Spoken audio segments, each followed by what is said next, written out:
Salutations, it is your compatriot Cecil Civil, here with a new venture. What many don't know about me is that I am a Sodamolier. Now, I'm not a Sodamolier, someone who imbibes wine and judges the quality. No, I am a Sodamolier. I taste test carbonated beverages, and I rate the quality on several factors. I will be concentrating on lesser popular sodas to introduce you to a variety of brands and flavors, hopefully. If I like the soda, then I will be apt to make a recipe that it pairs well with or can be used as an ingredient for.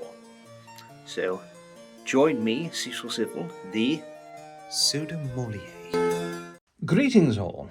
Today is a very special episode as we are doing a second sip, but also a first try. Let me explain. So, the very first episode I did of this series, I was trying some things out. So I took Vernors and mixed it with tea and made what I call a Michigan chai. I'm going to put that video down below if you're interested in that drink. Well, I'm trying a very special Vernors flavor. It's a Vernors Boston Cooler. You see, a Vernors Boston Cooler is usually when you pour Vernors into ice cream.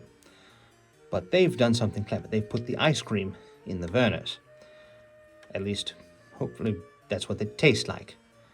But, before we try it out, let's have some history. Look at the notes. Vernors Ginger Ale was created in Detroit, Michigan by pharmacist James Vernor between 1866 and 1880, making it America's oldest surviving soft drink. That's pretty amazing. The popular story is that Vernor developed a ginger and spice concoction as a stomach tonic before the Civil War, aged it in an oak cask, and upon returning in 1866, found it had transformed into a delicious beverage. Initially sold at his pharmacy's soda fountain, its popularity led him to eventually focus solely on producing the ginger ale. Interesting. Now, the creation of the Boston Cooler. We have a bit of a mystery here. So, the Boston Cooler is a Detroit classic, but its exact origin is a mystery with competing theories. It's believed to have been created in Detroit in the late 1800s by Fred Sanders, one of the city's first ice cream shop owners, who blended ice cream with local Vernors ginger ale. While the name is often linked to Detroit's Boston Boulevard, some historians dispute this, as the boulevard didn't exist at the time of the drink was created. Oh, bit of scandal. So there's the Sanders theory. Detroit confectioner Fred Sanders is credited with creating the drink by combining vanilla ice cream and Vernors ginger ale, a Detroit-made product. The general name theory. In early 1900s, Boston Cooler was a generic term for various soda and ice cream concoctions, including a mixture of sarsaparilla and vanilla ice cream.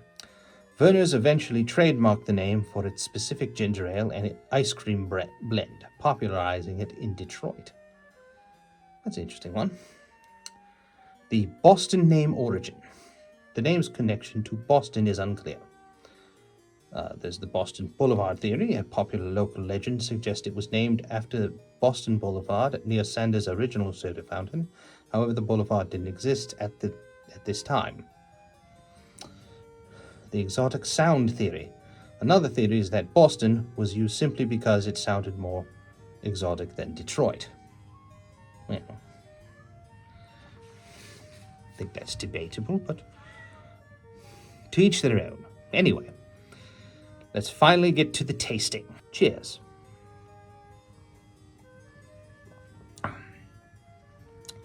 Oh, that is delightful. I kind of wish I had an actual Boston Cooler, but if this is what it tastes like, I'm definitely going to get one. It has, the ginger gives, a pleasant burn down the throat, while the I guess the vanilla ice cream flavor is a nice punch of sweetness.